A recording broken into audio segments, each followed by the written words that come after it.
శివాయ గురవే నమః. శ్రీవల్లభా సమాశ్లిష్టం దశహస్తం గజాననం గణనాథమహం వందే సర్వసిద్ధిప్రదాయకం అయిన శ్రీ మహాగణపతి మన గణపతి వల్లభ గణపతి. గణపతి నవరాత్రి ఉత్సవాలు అంతటా జరుగుతూ ఉంటాయి కదా. ఈ కొంతమూరులో అంత విశేషం ఏమిటి తెలియాలి, తెలుసుకొని తీరాలి కదా. గురుదేవులు భాష్యం చెప్పినట్లుగా జనగణ మన అధినాయకుడైన జయ జయ హో గణేశుడు పంజాబ్, సింధు, గుజరాత్, మరాఠా, ద్రావిడ, ఉత్కళ, వంగ దేశాల్లో ఎలా అయితే గణపతి నవరాత్రులు చేసుకుంటాడో ఇక్కడ అలాగే నిర్వహిస్తున్నట్టుగానే ఉన్నా మరింత ప్రత్యేకంగా, మరింత విశేషంగా స్వానందలోకంలో ఎలా జరగాలో అలా నిర్వహింపచేసుకుంటూ ఉంటాడు. ఎందుకంటే ఇక్కడ కొలువై ఉన్నది స్థిర రూపంలో గణపతి, చరరూపంలో గురుపతి. అంటే గురువులందరికీ మార్గం చూపే దక్షిణామూర్తి, జగద్గురు స్వరూపులైన మన గురుదేవులు నిర్వహించే ఉత్సవాలివి. అందుకే అంతటి స్వానంద అనుభూతి ఇక్కడ మాత్రమే సాధ్యం అని అవగతమవుతుంది. ప్రతిరోజు ఉదయాన్నే అభిషేకంతో ప్రారంభమవుతాయి ఇక్కడ ఉత్సాహంగా ఉత్సవాల్లోని కార్యక్రమాలు. రుద్ర నమక చమకాలు, గణపతి అథర్వ శీర్షం, పురుష శ్రీ సూక్తములు, దుర్గా సూక్తం ఒక్కటేమిటి, సప్తకోటి మహామంత్ర అవయవద్యుతితో వెలిగిపోయే ఆ హేరమ్మునికి వేద మంత్రోక్తంగా అభిషేకం నిర్వహించడం, దాన్ని తిలకించి పులకించడం అంటే అత్యంత అరుదైన అవకాశం. ఆ అనుభూతిని ఇది అని నిర్వచించడం చాలా కష్టం. ఆయన నిమజ్జనం ఏమో కానీ మనం మాత్రం దానిలో కొట్టుకొని పోతాం ఆనందంలో. ఇక్షుసాగరంలో ముంచి తీసినట్టే అభిషేక సమయంలో ఆయనలో 7 కోట్ల మంత్రరాశి కూడా భాసిస్తూ మనల్ని అనుగ్రహిస్తుందట. ఆ దివ్య చైతన్యం అక్కడంతా నిండిపోతుందట. అంటే సూక్ష్మ భూమికలో జరిగే ఆ దివ్య చైతన్యపు స్వానంద అమృత స్రవాన్ని మనం ఇక్కడ సూక్ష్మ భూమికలో అభిషేకంగా చూస్తూ ఉంటామేమో, స్థూల భూమికలో అభిషేకంగా చూస్తూ ఉంటామనుకుంటాను. అయినా గురుదేవుల ప్రవచనాలు వంటబట్టి ఈ చిలక పలుకులే కానీ మనకు సూక్ష్మమని, స్థూలమని, కారణమని ఎన్ని చెప్పినా ఉన్నదంతా ఒక్కటే, గురు గణేశ అమృత కారుణ్యం అంతే. ఇక అభిషేకం పూర్తవుతూ ఉండగానే యజ్ఞశాలలో సందడి నెలకొంటుంది.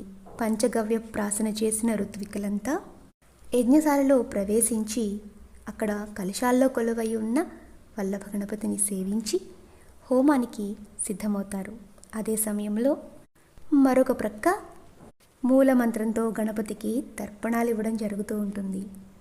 సర్వమంగళ మంగళ అన్నట్టు గౌరీకాంతులతో వెలిగిపోతూ ఉన్న సూర్యభగవానుడు అలా కాసింత పైకి వస్తూ ఉండగా గురుదేవులు లలితాధామము నుండి స్వానందలోకానికి చేరుకుంటారు.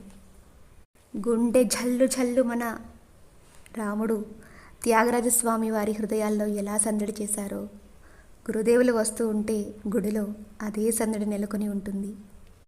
వాత్సల్య వర్షాన్ని కురిపిస్తూ గురుదేవులు అందరినీ కనులతో, చిరునవ్వులతో, కొందరిని పలుకులతోనూ పలుకరిస్తూ వల్లభేషుని చేరుకొని ఆంతరంగిక ఆంతరాత్మిక సంభాషణలేవో జరిగిన తరువాత తిరిగి బయటికి వస్తూ కూడా అనుగ్రహించి ప్రదక్షిణగా హనుమంతుల వారిని కూడా చేరుకుని ఆ పంచముఖుణ్ణి కూడా మంత్రగర్భితమైన మాటలతో మాట్లాడించి వస్తూ మరింత ఆదరంతో అందరితో మాట్లాడుతూనే యజ్ఞశాలలోకి ప్రవేశిస్తారు. మౌనంలో నిలిచిపోతారు. అక్కడ చేయవలసిన విధి విధానాలు పూర్తి చేసుకొని వారుగా తర్పణాలను అక్కడ నిర్వహణ చేస్తారు. మరొక వైపు గణపతి స్వామి యొక్క మూలమంత్రంతో హోమం సాగుతూనే ఉంటుంది. తర్పణాలు జరుగుతూనే ఉంటాయి. గురుదేవులు కూడా మౌనంగా తన అనుష్ఠానాన్ని, అనుగ్రహాన్ని సాగిస్తూ ఉంటారు. మధ్య మధ్యలో సైగలు సాగుతూ ఉంటాయి. పూర్ణాహుతి ఎంతవరకు వచ్చింది, ఈరోజు ఇంకా నిర్వహించాల్సిన కార్యక్రమాలు ఏమిటి, ఇవన్నీ. అవును, మరి ఏ రోజు విశేషం ఆ రోజుదే కదా. ఒకరోజేమో దూర్వాష్టమి, మరొక రోజు కమలార్చన, మరొక రోజు రాధాష్టమి. దూర్వాష్టమి రాధాష్టమి ఒకే రోజు అనుకోండి, కానీ దేని విశేషం సంబరం దానిదే. వాటికన్నా ముందు చెప్పుకోవలసినది వినాయక చవితి.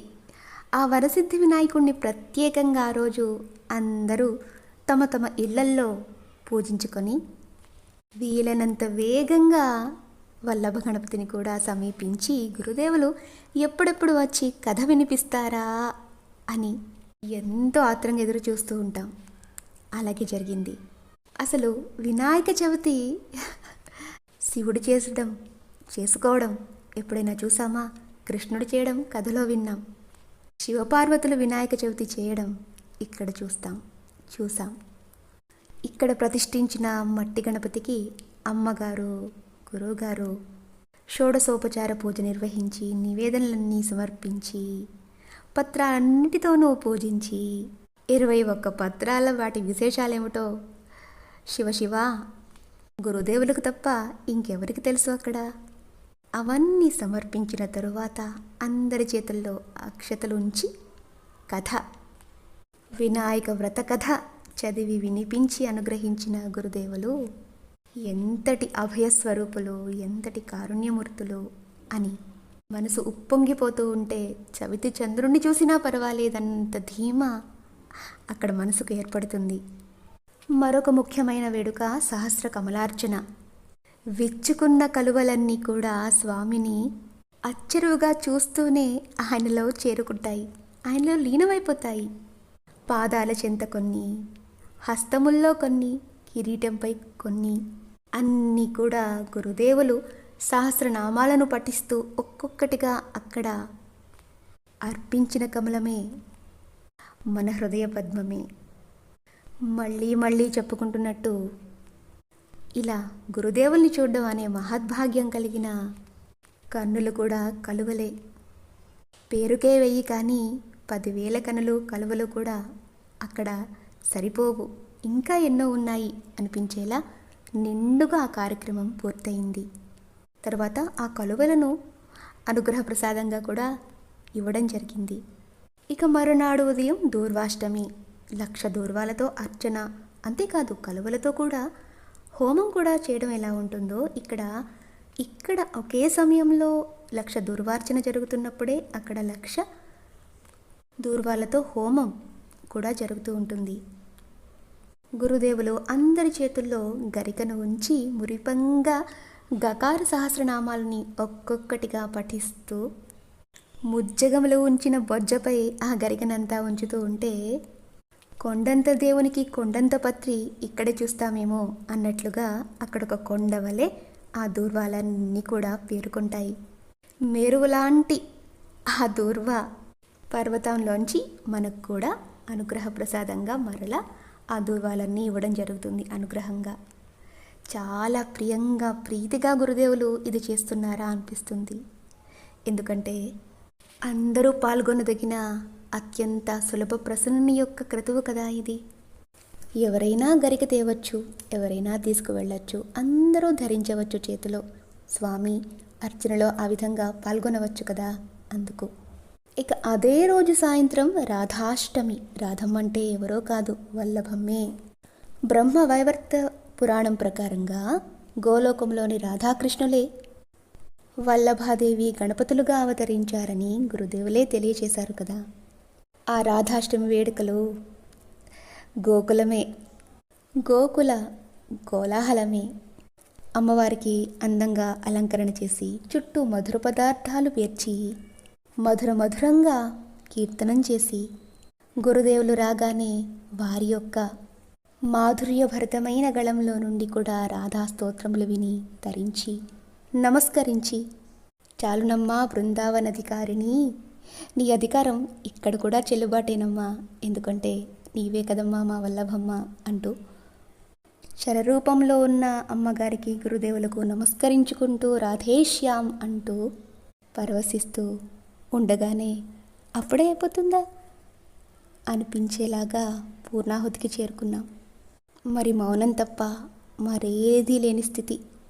ఈ 10 సంవత్సరాలు ఏం జరిగిందో, రాబోయే వేల సంవత్సరాలు ఏం జరగబోతోందో, కానీ కాలం అమృత కలశమై నిలిచిపోయిందేమో అన్నట్టుగా పూర్ణాహుతి అయిన తరువాత ఆ కలశాలను తీసుకెళ్ళి ఆ జలాన్ని గురుదేవులు స్వామికి సంప్రోక్షణ చేసిన ఆ క్షణాలు, ఆపై అమ్మగారికి గురుదేవులకు అవభృత స్నానం తత్సమానంగా చేసిన సంప్రోక్షణం, ఆపై గురుదేవుల అనుగ్రహ భాషణం, అక్షరం అక్షరం మహావాక్యం, అపార కారుణ్యభరితం. ఇక ఏమి చెప్పడానికి మాటలు లేని మౌనానందం. సర్వం శ్రీ గురు చరణారవిందార్పణమస్తు.